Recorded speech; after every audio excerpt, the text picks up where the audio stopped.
ሰላም ጤና ይስጥልን እንደምን አላችሁ? የእግዚአብሔር ስም የተመሰገነ ይሁን። ሮሜ 8:37 እንደዚህ የሚል ቃል አለ፣ በወደደን በእርሱ ከአሸናፊዎች እንበልጣለን ይላል።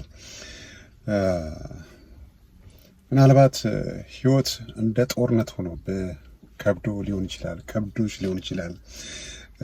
በትምህርት በስራ በዕለት ተዕለት የኑሮ ሂደት ውስጥ የምታልፍባቸው ጎዳናዎች ከብዶ ሊሆን ይችላል። ግን ሮሜ 8:37 እንደዚህ ይላል፣ በወደደን በሱ ከአሸናፊዎች እንበልጣለን። ከተሸናፊ እኮ አይደለም ያለው፣ ከአሸናፊ ራሱ እንበልጣለን ይላልና በእኛ ጥንካሬ ሳይሆን ኢየሱስ በቀራንዮ ከሰራው ስራ የተነሳ ማለት ነው። እና በትምህርት ቤት ፈተናዎች ሊገጥሙ ይችላል፣ በስራ ፈተናዎች ሊገጥሙ ይችላል። ግን ኢየሱስ ከአንተ ጋር ስለሆነ ከአሸናፊዎች ትበልጣለህ። በራስ ትግል እኮ አይደለም፣ በራስ አክቲቪቲ እኮ አይደለም። ግን በኢየሱስ ስለታገለልህ ቀራንዮ ላይ ስለ እያንዳንዱ ነገር ስለከፈለልህ፣ አንተ እንድትለብስ እሱ ራቁቱን ስለተሰቀለልህ፣ አንተ እንድትፈወስ እሱ ስለቆሰለልህ፣ አንተ ከኃጢአት ባርነት ነፃ እንድትወጣ ኃጢአትህን ስለተሸከመልህ፣ እሱ ከሰራው ስራ የተነሳ ከአንተ ብቃት ከአንተ ችሎታ የተነሳ አይደለም፣ ነፃ ነህ፣ አሸናፊ ነህ። ሃሌሉያ። እና በዚህ ሁሉ ግን በወደደን በእሱ ከአሸናፊዎች እንበልጣለን። ሌላው ደግሞ አንደኛ ቆሮንቶስ 15 ቁጥር 57 ላይ እንደዚህ የሚል ቃል አለ፣ እግዚአብሔር ይመስገን በጌታችን በኢየሱስ ክርስቶስ ድል መንሳትን የሰጠን። ሃሌሉያ። እግዚአብሔርን እንድናመሰግን ነው እዚህ ጋር የሚናገረው እና በጌታችን በኢየሱስ ክርስቶስ ድል መንሳትን ስለሰጠን፣ ተሸናፊነትን አይደለም፣ መውደቅን አይደለም፣ ከስረትን አይደለም፣ ድል መንሳትን ስለሰጠን እግዚአብሔርን ልናመሰግን እንደሚገባ ይናገራል። እንደዚሁም ፊልጵስዩስ 4:13 ኃይልን በሚሰጠኝ በክርስቶስ ሁሉን እችላለሁ ይላል። አንድ ነገር አይደለም፣ ሁለት ነገር አይደለም፣ ወይ ትዳር፣ ወይ ስራ፣ ወይ ልጅ መውለድ የሆነች ነገር ብቻ አይደለም። በሱ ሁሉን እንደምትችል ይናገራል። ኃይልን በሚሰጠኝ በክርስቶስ። ኃይል በሌለ ቦታ ላይ፣ ኃይል ባጣበት ነገር ላይ ኃይልን ቻርጅ ስለሚያደርግ፣ ኃይልን ስለሚሞላብህ፣ ጎዶሎ በሆነብህ ነገር ላይ ኢየሱስ ሙሉ ስለሚያደርግህ። ጎዶሎ ያደረገ ምንድን ነው? ትዳር ማጣት ነው ጎዶሎ ያደረገ? ስራ ማጣት ነው ጎዶሎ ያደረገ? ገንዘብ ማጣት ነው ጎዶሎ ያደረገ? ወይስ ምንድን ነው? በነዛ ጎዶሎ ነው በምትላቸው ነገሮች፣ ክፍተቶች ላይ ኢየሱስ ክፍተትን ይሞላል። ኢየሱስ ጉድለትን ይሞላል። በወደደ በሱ ከአሸናፊ ትበልጣለህ።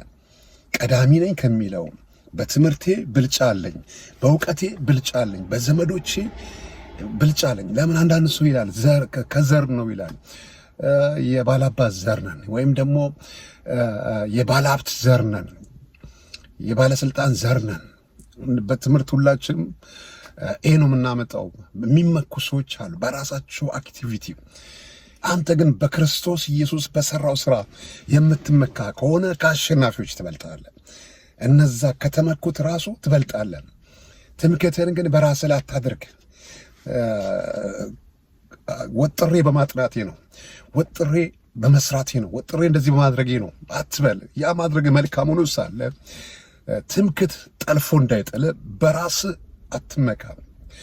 ስጋ ለባሽን ትምክህቱ ያደረገ የተረገመ ነው ይላል ቃሉ። ስለዚህ በስጋ ለባሽ ላይም አትመካ። በዘመድ ቢሆን፣ በአካውንት ቢሆን፣ በምትኖርበት ሀገር ቢሆን፣ ግን በእግዚአብሔር ብቃት ላይ ተመካ። በወጣትነት፣ በጉልበት፣ በትምህርት፣ በስራ፣ በአካውንት ላይ ባለው በተለያዩ ነገሮች አትመካ። እነዚህ ነገሮች ሁሉ ሂደቱን ጠብቆ የሚያልፉ ነገሮች ናቸው። ወጣትነትም ያልፋል፣ ማርጀት ይመጣል። ቅጠል እንኳን እንደሚረግፍ ውበትም ይረግፋል። አለኝ የምትላቸው ነገሮች የሆነ ሰዓት ላይኖሩ ይችላል። ግን በእግዚአብሔር የምትመካው ነገር፣ በእግዚአብሔር ላይ ትምክህትን ስታደርግ ይህ ነገር ጊዜያዊ ሳይሆን ዘለቄታ ያለው ስር ነቀል ለውጥን በህይወት ላይ የሚያመጣ ነገር ነውና እያበብክ እየለመለምክ በነገር ሁሉ እየተከናወንክ እንድትሄድ የሚያደርግ ኃይል ነው። ስለዚህ አንተ ወደው እኮ አይደለም፣ በወደደን በራሱ ሃሌሉያ እንግዲህ እዚህ ጋር ሮሜ 8:37 ላይ የሚገርመው ቃል ምንድነው? በወደደን በእርሱ ነው የሚለው። ምን ያህል ፍቅሩ ጥልቅ እንደሆነ ቀራንዮ ላይ ዋጋ መክፈሉ ሳያንስ በደሙ ሕይወትን መስጠቱ ሳያንስ ከወደቅንበት አረንቋ ማውጣቱ ሳያንስ ከወደቅንበት ባርነት ማውጣቱ ሳያንስ ከእስራታችን መፍታቱ ሳያንስ በወደደን ደግሞ ወዶን ደግሞ ምን አደረገን? ከአሸናፊዎች እንኳን እንድንበልጥ አደረገን ማለት ነው። ስለዚህ ቀራንዮ ላይ ያንተ የእናንተ ጉድለታችሁ ምንም ብሏል? ሙሉ ሆኗል። ስለዚህ ተፈጽሟል። ሃሌሉያ። በአንቺ ስራ ሳይሆን በሱ ስራ፣ በሱ ብቃት፣ በሱ ችሎታ ያንተ ጉድለት ሙሉ ሆኗል። ጎዶሎ የሆነ ነገር ዛሬ በጌታ በኢየሱስ ስም ሙሉ ሆነ። ስለዚህ አብረሽ እስቲ ታውጃለሽ። ኃይልን በሚሰጠኝ በስቲ በክርስቶስ ሁሉን እችላለሁ፣ እንዲሁም ደግሞ በወደደኝ በስቲ በሱ በክርስቶስ ከአሸናፊዎች እበልጣለሁ። የእግዚአብሔር ስም የተመሰገነ ይሁን። ኃይልን በሚሰጣችሁ በክርስቶስ አንድ ነገር ብቻ አይደለም፣ ሁለት ነገር ብቻ አይደለም፣ ሁሉን ማድረግ ትችላላችሁ። በነገር ሁሉ መከናወን ትችላላችሁ። በነገር ሁሉ ተጽዕኖ መፍጠር ትችላላችሁ። በተጽዕኖ ላትያዙ እናንተ ራሱ ተጽዕኖ መፍጠር ይሆንላችኋል። እናንተ ላትያዙ ጠላታችሁ ሊያዝ ገደባችሁን ጥሳችሁ አልፋችሁ መሄድ ይሆናል።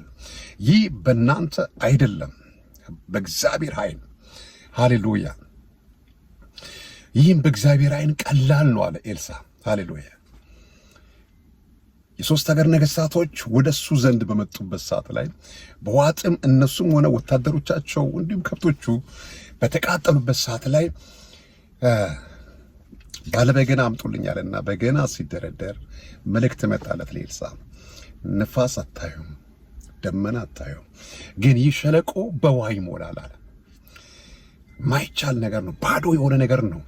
ምድረ በዳ የሆነ ነገር ነው። ግን እዛ ቦታ ላይ ሸለቆ ምን ይሆናል አለ? በውሃ ይሞላል አለ። ከዛ ምን አለ? በሰውኛ ስታስቡት እንደማይሆን ነው። በሰውኛ ስታስቡት እንደማይቻል ነው። ይህም በእግዚአብሔር ዓይን አለ ቀላል ነው አለ። ዛሬ ያለበት ነገር ለአንተ ከባድ ነው። ለአንተ ተራራ ነው። ለአንተ ጨለማ ነው። ለአንተ ሸክም ነው። ለአንተ ጦር ሜዳ ነው። ግን ይህም በእግዚአብሔር ዓይን ቀላል ነው። ምድረ በዳን ማለምለም ለእግዚአብሔር ቀላል ነው።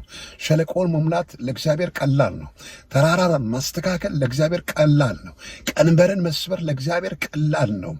ከተሸናፊነት ወደ አሸናፊነት ሽፍት ማድረግ ለእግዚአብሔር ቀላል ነው። ክብር ለእግዚአብሔር ይሁን። ይህ መልእክት ከተመቻችሁ ላይክ፣ ሰብስክራይብ፣ ሼር አድርጉ። ብዙዎቻችሁ ሰብስክራይብ ሳታደርጉ እንደምትመለከቱ አይቻለሁና ከ11%